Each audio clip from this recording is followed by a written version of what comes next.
iyo ndushye ndemerewe n'imitwaro Yesu arankiza anduhura n'abananiwe Yesu mwiza Yesu arakunda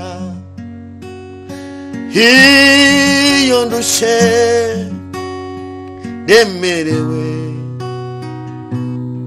n'imitwaro uru rugendo nisunga Yesu niurwanirira Yesu mwiza Yesu arankunda nahinduka Yesu aragukunda nishuti idahinduka nahinduka Yesu aragukunda nishuti nziza idahinduka nahinduka Yesu aragukunda nishuti nziza idahinduka nahinduka Yesu aragukunda nishuti idahinduka amoza amarira amoza umubabaro ambwira makuru y'ijuru aramumuriza Yesu mwiza ntahinduka Yesu aragukunda ntahinduka Yesu aragukunda nishuti nziza ikwitayeho ntahinduka Yesu aragukunda nishuti nziza ikwitayeho komera tuzi umutima humura uri kumwe n'umugabo udahindurwa n'ibihe komera tuzi umutima humura uri kumwe n'umugabo udahindurwa n'ibihe ntahinduka Yesu aragukunda nishuti ikwitayeho ntahinduka Yesu aragukunda nishuti ikwitayeho na na na na na na na ta ta tararata ta ta ta tararata tararara yo to ya hallelujah yemeye kwigira umuntu ari Imana yambara umubiri ari Imana yemera guca bugufi abukira muri Mariya kubera urukundo Yesu amukunda yemeye kwishiraho ya mibabaro yose kugira ngo uhindurwe kera ntiwari ufite kirengera ariko uyu munsi ufite kirengera niwari ufite umuvugizi oya oya ariko uyu munsi ufite umuvugizi yemeye kuvukira mu muvure ayaya yemera gukurira mu buzima bugoye yemeye kwishyira umubabaro kugira ngo imibabaro yose ufite ayirangize ibuka wa musaraba yikoreye ujya nta cyaha na kimwe yarafite kwari ukugira ngo aguhuze n'Imana ntahinduka Yesu aragukunda humura ntahinduka Yesu aragukunda ni inshuti nziza yawe ndinipangoneta ntahinduka Yesu aragukunda ni inshuti yawe ntabwo ihinduka komera ntahinduka Yesu aragukunda ni inshuti idahindurwa n'ibihe ntahinduka Yesu aragukunda ni inshuti nziza ntabwo ihinduka ntahinduka oya ntahinduka oya oya ntahinduka oya ntahinduka oya ntahinduka iminsi n'ibihe ntibimuhindura oya Yesu ntahinduka amakuba ntamuhindura Yesu wacu ntahinduka ibigeragezo ntabwo bibasha kumuhindura indwara z'ibyorezo ntizibasha kumuhindura amagambo y'abantu nayo ntabwo yamuhindura imvura y'umuhindo ntiyabasha kumuhindura ntahinduka Yesu wacu aradukunda ntahinduka Yesu wacu aradukunda ntahinduka muhumure Yesu aradukunda ubukene ntabwo bubasha kumuhindura amagambo y'abantu ntiyabasha oya kumuhindura nta mubabaro n'umwe wabasha kumuhindura ibyo bibazo ufite Yesu yarabimize humura izo ntambara ufite Yesu yarazimize humura amakuba n'ibyago Yesu yabimize humura amakuba n'ibyago Yesu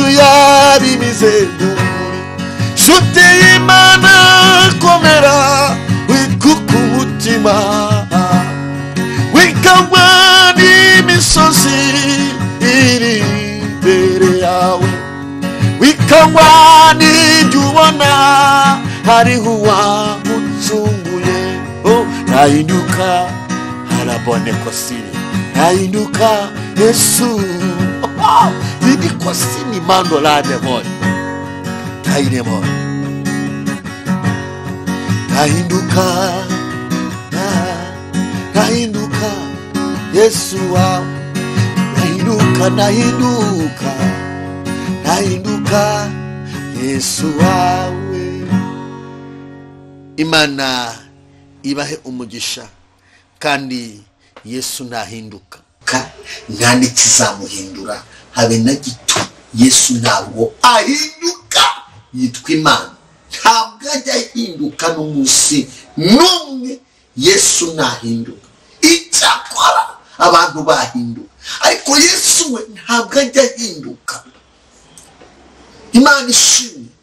Ndagira ngo tuganire ijambo ry'Imana, ariko ndafashijwe yindi bintu bikufasha cyane. Yesu ntabwo ajya ahinduka, nta kintu kimuhindura. Shitani ntagutera ubwoba, shitani ntagukanda, Yesu ntahinduka. Imana ishimwe. Inshuti munkurikiye, ndagira ngo tuganire ijambo ry'Imana biri kumfasha. Ubutumwa bwiza uko bwanditswe na Matayo, ubutumwa bwiza uko bwanditswe na Matayo, ibice byaho 7, turasoma umurongo wa 8 ndetse aho Mwuka Imana aradushoboza niho turagarukira. Haranditse ngo duhere ku murongo wa 17 kugira ngo twihute. Nuko igiti cyiza cyose cyera imbuto nziza, ariko igiti kibi cyera imbuto mbi. Igiti cyiza ntikibasha kwera imbuto mbi, kandi igiti kibi ntikibasha kwera imbuto nziza. Imana ishimwe. 19 igiti cyose kitera imbuto nziza kiracibwa kikajugunywa mu muriro. 20 nuko muzabamenyera ku mbuto zabo. 20 asuramo, nuko muzabamenyera ku mbuto zabo. Imana ishimwe. Inshuti mudukurikiye, ishimire abantu badusengera, ishimire abatwifuriza umugisha, namwe ndabifuza umugisha wa Kristo mu izina rya Yesu. Ishimire abatera nkunga bagusengarwa, ishimire abakoze subscribe, ishimire abakora share, ishimire abakora comment, ishimire abatugira inama. Mwese ndavuze ngo Imana ibahe umugisha utagabanije. Kandi nawe nubona iki kigisho kikugezeho, link ikugezeho, uzakore subscribe, ukore share, uhe abantu b'Imana ijambo ry'Imana. Yesu ntahinduka. Dusomye ijambo ry'Imana bivuze ku giti, igiti cyiza cyose, igiti bandurima, igiti cyose cyiza cyose cyera imbuto nziza. Igiti kugira ngo kibe cyiza ntabwo ari ubushishe bw'igiti, oya, nta nubwo ari ubunini bw'igiti, nta nubwo ari imyaka kimaze mu murima, nta nubwo ari uko cyitwa. Igiti cyitwa cyiza nuko kiba cyera imbuto nziza. Igiti cyose cyera imbuto kiba ari igiti cyiza. Amen. Imana ishimwe. Ibiti byose tubona, igiti kigira umumaro. Buri ipera iyo rigezeho, igiti cy'ipera iyo kigezeho nta mbuto gifite, nakagombye kuba nazanye igiti cy'avoka cyangwa se nkazana igiti cy'ipera nkakizana, nkazana igiti cy'ipera gishishe, nkazana igiti cy'ipera gishishe ariko gifite n'amapera, cyangwa se nkazana ipapayi. Igiti cyo kugirira nyiracyo umumaro ari uko cyatangiye kwera. Ariko nanone no kuba ari igiti nabyo cyarameze nabyo ni ishimwe rikomeye, kuko ari n'uhinga igiti n'igikure kikuma. Umuntu ashobora guhinga ishyamba ugatera ibiti wamara kubitera byose ntaba ariko bikuma, hakagiramo ibizamuka. Ndimo ndavuga ku giti cyiza. Haleluya, igiti cyiza. Manishimye, igiti cyose cyiza kigira umumaro nyiracyo, kuko cyera imbuto zimufitiye akamaro. Igiti kandi cyiza ntabwo kibasha kwera imbuto mbi. Igiti cyiza cyera imbuto nziza. Amen. Muri ubu buzima turimo, Bibiliya ivuze igiti cyiza, ivuga n'igiti kibi. Igiti kibi ntabwo kibasha kwera imbuto, ntibishoboka. Ni igiti kibi. Igiti kibi ntiwakivanaho urubuto na rumwe, cyabaye igiti kibi. Igiti kibi ntiwakivanaho nta kintu wakikuraho, kuko cyabaye igiti kibi, ntabwo cyera imbuto. Hepfo haravuze ngo muzabamenyera ku mbuto zabo. Yesu yashakaga kuvuga umukristo wera imbuto n'utazera. Yashaka kuvuga umukozi w'Imana wera imbuto n'utazera. Yashaka kuvuga umukristo muri rugendo wera imbuto n'utazera. Arangiza ababwira ngo mwene abo ntabwo muzabamenyera mu cyocere gusa, ahubwo muzabamenyera mu mbuto barimo bera.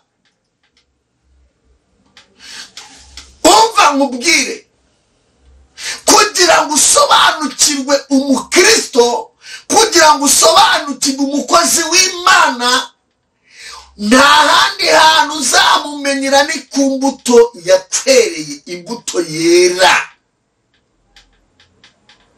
Ntabwo ari ibitangaza akora, oya, ni imbuto wamubonyemo. Ese icyo giti cyawe cyera imbuto cyangwa ntabwo cyera imbuto? Muri iyi minsi abantu bataye Kristo ku buryo nta mbuto abantu bakibabonamo. Abakozi b'Imana benshi ntabwo abantu bakibabonamo imbuto nyinshi. Ibaze ahantu wavugiye ubutumwa ukahagwanira nta mbuto zihari. Abantu bagukeneye kukubonamo imbuto. Uri igiti, Kristo yakugize igiti cye agushyira muri uyu murima kugira ngo abantu bajye bagusoromaho imbuto. Kristo yakugize igiti kugira ngo umuntu wese uzajya ukugeraho afite inyota kumwereho amazi. Kristo yakugize igiti, agugira igiti kugira ngo umuntu wese uzaza urusha azakuruhukireho. Kristo yakugize igiti kugira ngo indushyi zirushe zikuruhukireho. Ariko biragatsindwa kuba Yesu yakugira igiti, akakugira igiti, warangiza ntiwera imbuto. Niyo mpamvu uzasanga abakozi b'Imana bamwe na bamwe ntawe mvuze izina, bamwe barwanira mu nsengero, imbuto zikaba zirabuze.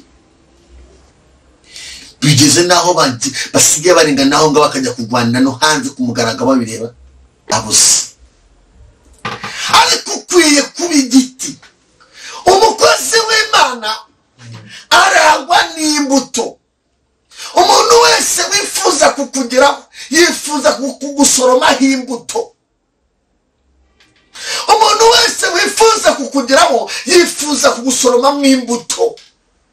Kandi kuba umukozi w'Imana si uguhanura, kuba umukozi w'Imana si ukubwiriza. Mama nawe umurice, nawe uri umukozi w'Imana. Mushiki wanjye nawe uri umukozi w'Imana. Mubyeyi uri umukozi w'Imana. Mukobwa uri umukozi w'Imana. Kristo yakugize kuba kwera imbuto nziza, umuntu wese akagusoromaho imbuto. Imana ishimwe. Mu rugo rwawe bakagusoromaho imbuto, muri biro yawe bagusoromaho imbuto zihe, muri ofisi bakagusoromaho imbuto, mu kazi kawe bakagusoromaho imbuto. Mbese uracyari igiti cyiza. Yesu yigeze gaca arimo agenda n'abigishwa barimo bagenda, agera ku giti, ahasanga igiti gishishe cyiza ariko kitagira imbuto. Akibonye arakivuma kiruma, kubera ko nta mbuto cyari gifite. Umva nkubwire inshuti yanjye, ukwiriye kumenya ko Kristo yakurindiye kuba igiti cyiza, yagushize mu bwatsi ngo ube igiti cyiza. Yesu yagushizeho ube igiti cyiza, ubere urubyiruko igiti cyiza, ubere abakristo igiti cyiza. Umva shiti yanjye nkurikiye hano kuri gusengerwa, wowe uzankurikira kuri gusengerwa, wowe uzankurikira ku Rugendo TV, ndajya nkubwira ikintu cya mbere, gira umutima ukuba igiti cyiza. Biragatsindwa n'Uwiteka kuba nemenewe si waba wambaye umusaraba ariko nta mbuto. Biragatsindwa n'Uwiteka. Yesu agukeneyeho kuba igiti cyiza. Yesu, abakozi b'Imana, Yesu Kristo adukeneyeho kuba igiti cyiza. Abakristo badukeneyeho kuba igiti cyiza. Nanjye nishizeho abantu badukeneyeho kuba igiti cyiza gisoromwaho imbuto. Kuki muri kino gihe abantu nta mbuto umuntu yagusoromaho? Bigeze n'abantu baguhungira kure, bigeze n'abamenya ngo ni kwa kanaka. Oya, ntabwo najya kubera imbuto. Irinde utaba igiti cyumiye ku nzira. Byonyine ngira umurima kuri inzu urakura, aguha agakiza, aguha impano, aguha ijambo, aguha indirimbo, aguha ubutumwa, aguha gusengera abarwayi, aguha gusengera impumyi, araguhagurutsa muri iki gihugu, aguhagurutsa no hanze. Irinde. Urasabwa kuba igiti cyiza. Kuba igiti cyiza nuko wumva cyane ariko ugatinda gusubiza. Icya kabiri, kuba igiti cyiza nuko mu cyimba cyo gusubiza ugize umubabaro, subiza umutima inyuma, urebe igiye usubiza ikizavamo. Utuze umutima wawe, uganire n'Imana umutima wawe, usenge, usaba Imana imbaraga z'umutima zo kwihangana. Kuba igiti cyiza nuko ibintu byose biza bikunabura uhangana nabyo, kandi ugahangana nabyo uri igiti cyiza, utari igiti kibi. Uracyari igiti cyiza. Bagusanga ku nzira bakagusoromaho imbuto, cyangwa abaye igiti kibi. Ye umva nkubwire, wa giti we utacera imbuto, Yesu yiteguye kongera kuguhingira, ukongera ukumva amazi, ukongera ukera imbuto. Hariho ibyiringiro iki giti ko gishobora kongera gukura, nyir'umurima akagihingira kikera imbuto. Garukira aho wari ugeze. Eniniwa tayabango eneko sinimandola erebo defa. Garukira aho wari ugeze. Wabyirutse uharanira kuba igiti cyiza. Ese rubyiruko wowe nkurikiye uracyari igiti cyiza? intego wari ufite yo gukizwa no kwirinda uracyayifite. Intego wari ufite yo kubana n'Imana uracyayifite. Uracyari igiti cyiza abantu bagusoroma imbuto baho kwa kanaka hari umwana mwiza witonda. Cyangwa ntabwo igiti cyiza wabaye igiti kibikera imbuto. Garukira aho ngaho. Ese musore uracyari igiti cyiza? Uracyari igiti cyiza? Umuswa gusuye mu rugo yataha amahoro, uracyari igiti cyiza cyangwa wamufungirana ukamukora byafurambi? Uracyari igiti cyiza. Yesu agukeneye kukubonamo igiti cyiza cyera imbuto. Mucuruzi, ese uracyari igiti cyiza? Ibyo ucuruza aho ukorera uracyacuruza neza, wera imbuto, ntabwo uri kwiba. Yesu agukeneye kuba igiti cyiza. Ngubu ubutumwa nkuzaniye, kuba igiti cyera imbuto mu gihe cyacyo. Ibibabi byacyo ntabwo bishobora kuma. Iki giti ntabwo cyumva izuba, gihora cyera imbuto. Tewe enemando nawe mama mu rugo rwawe uracyera imbuto. Uracyari igiti cyiza cyera imbuto. Yesu yakugize igiti mu rugo rwawe kugira ngo were imbuto abantu badisoromeho, abana n'umutware wawe badisoromeho. Uracyasoromwa imbuto. B'igiti cyiza mu izina rya Yesu. Imana ishimwe. Umuvugabutumwa munyamasengesho, muhanuzi, pasiteri, bishopu, uracyari igiti cyiza cyera imbuto. Yesu agukeneye ko za mbuto wongera kuzera. Ndagira ngo dusenge Imana. Yesu agukeneyeho ko za mbuto wongera kuzera. Yo wabaye igiti cyiza, aho kuba uteza ibikomere mu bantu, uba uwomora ibikomere. Yesu yakuremeye kuba uwomora ibikomere, ntabwo yakuremeye kuba uteza ibikomere. Newe si kamando la. Ugomba kuba uwomora ibikomere. Ugomba kuba uvura ibikomere mu bantu. Ugomba kuba Yesu aho utuye mu kazi, aho uba mu kazi kawe. Yesu arashaka kukubonamo umuntu ukomora ibikomere. Ngizi imbuto uzashisha. Numara gushisha ubishuti ya Yesu. Numara kubishuti ya Yesu uzabona gakondo y'ijuru, kandi muri ubuzima mateka azahinduka. Ndakwifuriza kuba inshuti ya Yesu. Ndakwifuriza kuba inshuti ya Yesu. Mana mu izina rya Yesu Kristo wa Nazareti, uri Imana ifite imbaraga, uri Imana ifite ubutware, uri Imana ishobora byose, uri Imana yaremye ibiriho byose.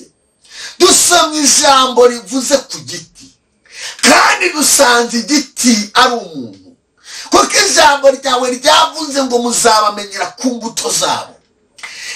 Mwami turaseze ngo dushoboze kwera imbuto.